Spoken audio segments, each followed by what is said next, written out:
How are you feeling right now? I'm feeling very refreshed. We just had breakfast, buffet breakfast, and I'm Amazing. full. I'm still surreal about the moment yesterday. I'm still trying to wrap my head around. Our phones are still bursting with love notifications. I'm feeling a little bit pressure about the whole posting thing. Oh. You know, like I remember vividly yesterday. I was like trying to, like when it got public, I was trying to like keep up with like what people are posting, like tagging us. And I felt really bad because we were so damn tired. I've never been this tired in my entire life. Like, how can I be this tired but this happy in one day? You know? Yeah. It's crazy. It It's was so like overwhelming. every ounce of energy, I had to like squeeze it out, you know, to like, of course, obviously we want to take photo with as many people and everyone. But I remember I was so insanely tired, but at the same time, at the back of my head, I'm like, oh my gosh, people are tagging us. I really want to get to it. I want to reply to all the comments. Right. So that at the back of my head, it's bothering me a little bit. It's pressurizing me a little bit. But overall, yeah, 100% positive feeling. Yeah, but hey, we've been officially married for 26 hours. This is our first podcast as a married couple. Woohoo! Yay! Yay! Hey guys, my name is James. Hi, I'm Hazel. And welcome back to The Couples Classroom. Counting down the days till we say I do. Hi guys. Hey! Congratulations once again on your wedding. Thank you. I think a lot of people have seen quite a number of things of your wedding since this episode is coming out like a week after the wedding itself. I was there, so I want to say like it's a beautiful wedding. It's a wedding that I have never seen before. The amount of cameras that was present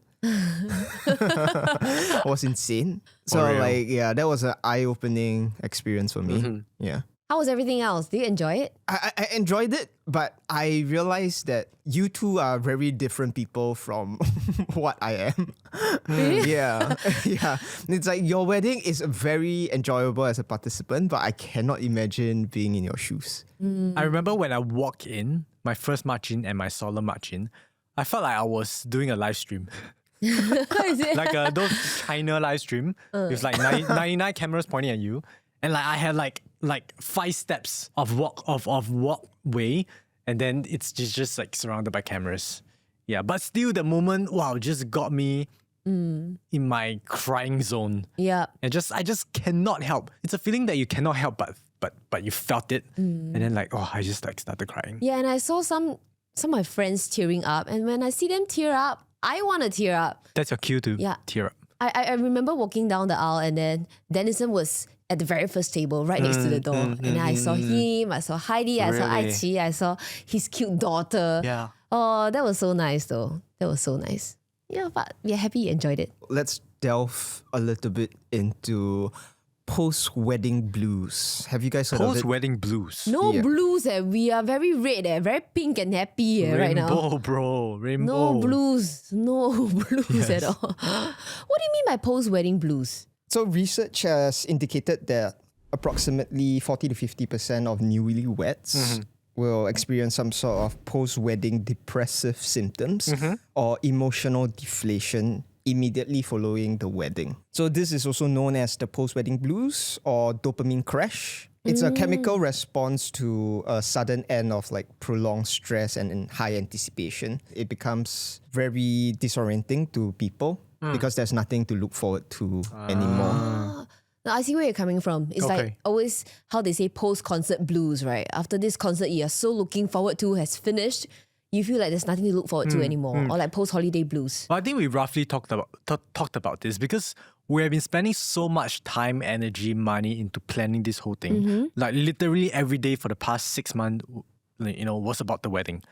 But I've got a pretty good solution for that. Book your honeymoon right after the wedding. Exactly what I was going to say. I think we don't experience any blues. In fact, as of this point in time, after being married for 26 hours, we are very excited because tonight we are flying off to Greece. Correct. Yeah. But we probably will have like post-travel blues when we are back.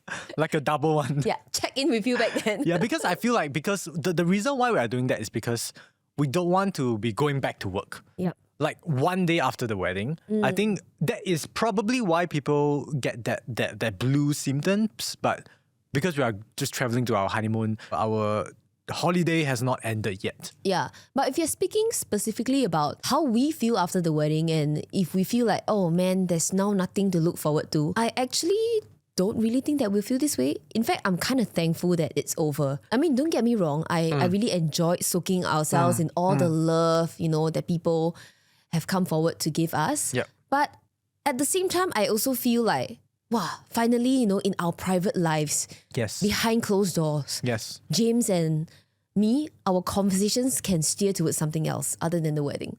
Yeah. Look, here's how I think about this. I feel like the wedding day, it's a one-day thing, but there are many things that it's gonna last a long, long time. For example, our relationship is one. The other example which I was just thinking is about, let's say I lost weight for the wedding. Now, this dreaded weight, this 3.5 packs now, is gonna last me a long time. Like, it's not like after today I'm gonna be back to 85 kg. Like, no, this my weight, my quote unquote confidence, my body is gonna stick together with me for a long time. So that is something that I feel like, okay, even though the big day, yes, has ended, but this little joy is gonna still stick with us. Since you guys booked your honeymoon right after your wedding, so it may take a little time to come in and you might feel it afterwards. So we can check in on you guys after that as well. Oh yeah, that's good. Yeah, but I think what James mentioned is also quite relevant. You have specific smaller goals you have already achieved and then you would want to continue having, right? Yes. For Hazelle, is there anything that you are looking forward to after the wedding? Just relaxing and not having my mind on the wedding. Remember how I mentioned I realize physical stress is kicking in because the moment I wake up, my eyes fly wide open and the first thing that invades my mind is, oh, has the wedding guest list been settled? Has this been done? Has that been done? I'm looking forward to mornings where I don't have to just worry about that anymore. And it's not as if I can just let go of the worry myself, Right. So many people tell me, oh, enjoy the process, don't stress.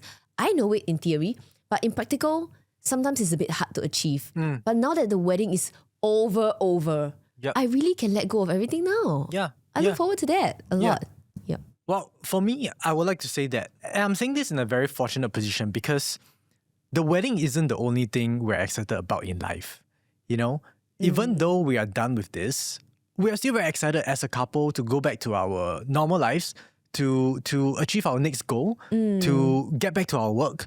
And those are the things that is gonna keep making us feel excited about life. Yeah. In fact, I already have a next goal in mind that I want to work towards too, and that is my Chinese New Year song. So after giving myself a decent break, then I will channel all my energy to my next goal, the which is next that. big project. Yeah. Right? So I feel like I always tell myself to, okay, after having done this, let's move on. After having done that, move on again. Yep.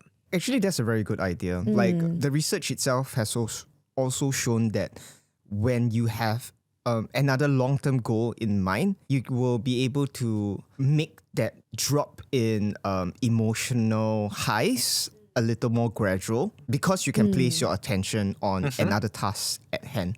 Yeah. I remember thinking this while planning for the wedding. I'm just thinking, wow, after this wedding is over, I'm going to have so much time on my hands. Yeah. I can wake up whatever time I want. I don't have 82 group chats to reply to. And I could just go to a cafe and sit down and do my work. Yeah. That's just joy to me. Yeah, for me, right, there were many good things that happened during the process of the wedding planning. But I don't necessarily think that because of this, I will miss it. Even after it's over, I'll feel like, oh, yay, that's great. Never planning a party for the next 5 years in my life. Move on with something else. Yes. It's tough work. We It's had a really, good really tough run. work. We had our share of Yeah. wedding and we move on with life. But I just want to talk about how I felt during the whole wedding process. And I mean the day of the wedding, Yep. the ceremony.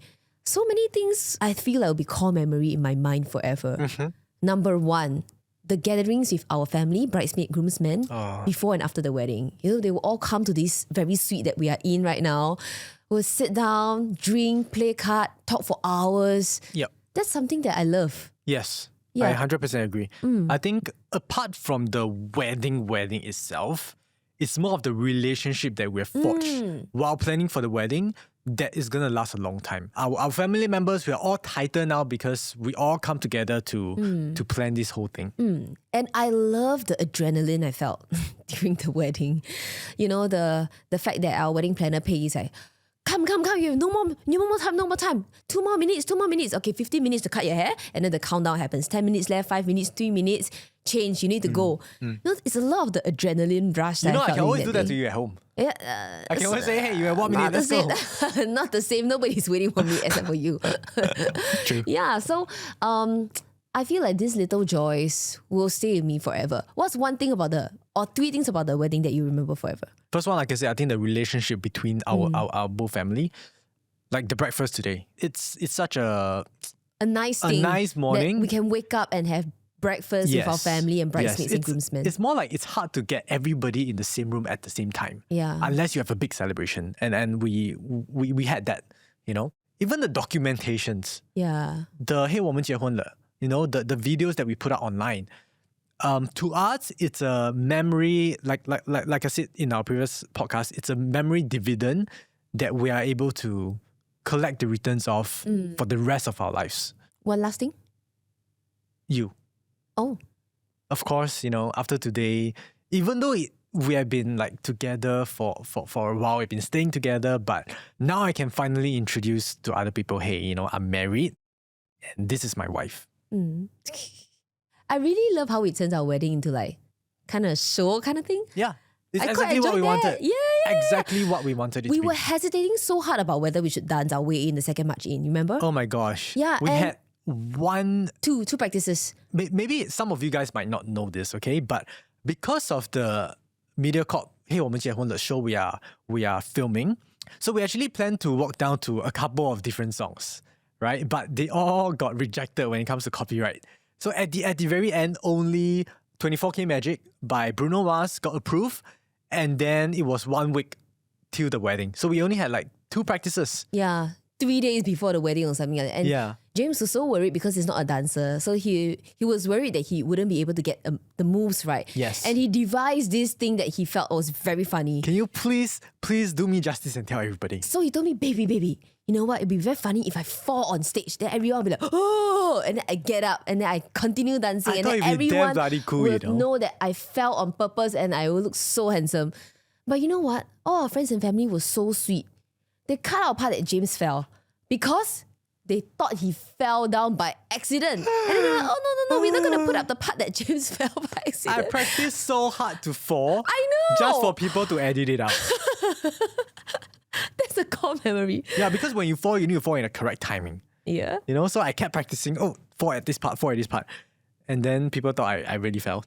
Yeah, but apart from that, the Kiss Camp, Drinks Camp was something I enjoyed a lot. The Money Pot game brought people so much my happiness. gosh, yes. The Kahoot, I also really, really liked it. So as busy as our wedding was, I have no regrets except for the fact that I didn't spend enough time with my friends and family because so much was going on. There were so many interviews. 100% agree. That probably was the only part that I felt like, I really want to do it, but then didn't get to do it during the wedding. Coming from a completely different sort of personality from you guys, because when I attended your wedding is like a show, right? There's like so many things going on. There's like so many different events. Like you can see like the ups and 15D downs, movie. and then it's like, yeah, there's so many things going on. For my own wedding, it was a much simpler. We're on like, two ends of the spectrum. yeah, then and mine. so I'm on the complete opposite end. Like my question to you would be, now that you experience this, would you prefer a more intimate sort of wedding whereby you don't have so many activities, you don't have so many things happening, but you get more time to sit down with the people and then talk with them? Well, if you ask me, if I had a chance to do it again, I would increase the tables to 50 tables instead of 30. Well, that's if you ask me. My only other little regret is I cannot have as many friends and family members as I would have liked to be invited because of venue constraints. Yep. Beautiful venue though, I love it. But I feel like, more time to speak with friends and family at a wedding is still limited because of the number of guests you have. Yep. So if you really want like an intimate conversation, I would take my friends out for like a one-to-one, or like a sit down and talk. What I was talking about just now is I didn't even have time to make small talk with them. Yeah, so that's a bit regretful. Yeah, I 100% agree with you. I feel like if we were to do it again, I wouldn't do 500. I wouldn't do 500 people because I feel like, wow, it's gonna be way more tiring. It's like the physical tiring that I feel like it's throwing me off. That because of that, I cannot give everyone 100% of my attention. Imagine double of that. Imagine I was smiling till my mouth. Like when I was smiling, I don't know whether I'm smiling or not. It's like almost I have like numb already. Yeah, numbing cream on my mouth. And then so it was so tiring physically for me. But I agree, if I want to have intimate sessions with my friends, take them out and then really get to know them a little bit better. I guess it boils down to the way that we all look at what we want for our wedding, right? Which is very interesting because I personally wouldn't have imagined anything like yours. And I don't think y'all can imagine anything like mine because it's just different people have different preferences. Yeah. One thing I'm really, really surprised, and I've been warned about this thing, and that is how little the bride and groom is going to eat during their own wedding. Well, because for the weddings I've been playing, I do see couples eating a little bit, 1-2 course, and then they go and change. But for our wedding, bro, I only ate 2 mouths. First course, like 3 dishes, 1 mouth of the first dish. I had it and then I gotta go. And the next time I ate was dinner time. Yeah. We were so hungry, but they have warned us and they told us that they will leave our food, set it aside for us for later. Yeah, but I can tell you, even though you feel hungry, you wouldn't want to eat.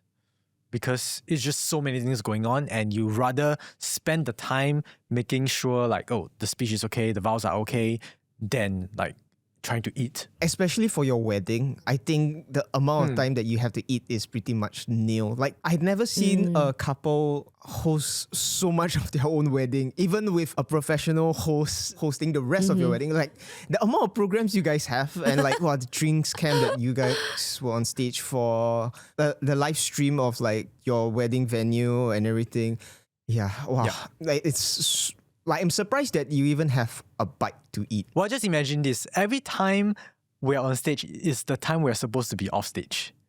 Because the host is supposed to be, there should be a host running the thing for us and we should be eating. But instead, we decided to take that time to host our own wedding. Yeah, that's just our way of making everyone feel a bit more involved. I guess. And entertain, I feel. Yeah, more That's interactive. true. That's not a perspective that I was thinking of originally. But now that you say it, because it's your wedding, because you didn't have time to go around all the different tables to interact, then you do this, then people get to see you guys. Oh, okay. Yeah, that's More, a very right? nice Interaction, idea that yes. you have. Okay, so if anyone that wants to plan a wedding like yours, like do you have any tips? What do you think would be the most important tip that you can give? You need to plan really way ahead. Months before our wedding program is even out, we already knew what were the items we wanted to do. We wanted to do a Kahoot. We wanted to do the live feed segment for the March In, the kiss cam, the drinks cam. We wanted to do a same-day edit video played up on the screen. No yam sing for us, no cake cutting, no champagne pouring. Like these are the things we already knew that we wanted. Lay them out on the table and start to slot them into your schedule way ahead of time. So let's rewind time a little bit. I remember when we were planning for our wedding, I told you specifically, hey, I want the wedding to be like a show, like a variety show. Instead of thinking of hiring a wedding coordinator, we actually thought of hiring a show producer. Yep. Because we felt like, okay, they will be best. They have the best knowledge to run a show like what we envision it to be. And then in the end, we found Pei, our wedding coordinator, and we told her our plan. We said that, okay, we want our wedding to run like a show and not like a traditional wedding. And because she was able to pull it off, she was confident, and that's when we said, you know what, let's do it with Pei, our wedding coordinator. And I know that our wedding isn't that common, but if you want to do something like this, my biggest advice would be get a wedding planner. It'll be so much easier on you. With a wedding planner comes the people, with it. We had like 5 crew on set to help us run everything. We didn't have to worry about how much money was in the money pot game. Someone calculated it for us. We didn't have to worry about collecting the money, for example. Yes. We didn't have to worry about time. Actually, one of our important people, one key role, was late for the wedding. And I remember asking the wedding planner, hey, where's this person? She told me, no worries, all is good. You just sit down and relax. Yeah. On hindsight, after I realized that this person was late, I was like, oh, having a wedding planner, it actually helps me keep things on track without me feeling anxious or nervous about it. So when there are many moving parts and factors in a wedding, I think the best thing you can do is get more hands on deck. Yeah, this would be my biggest suggestion and advice to people out there. Right. I think one thing really cool was our wedding planner only told us good news Yep. and no bad news. And we knew there were some bad news, but we only heard of them after the wedding, which I thought that was a brilliant move on Pei's side.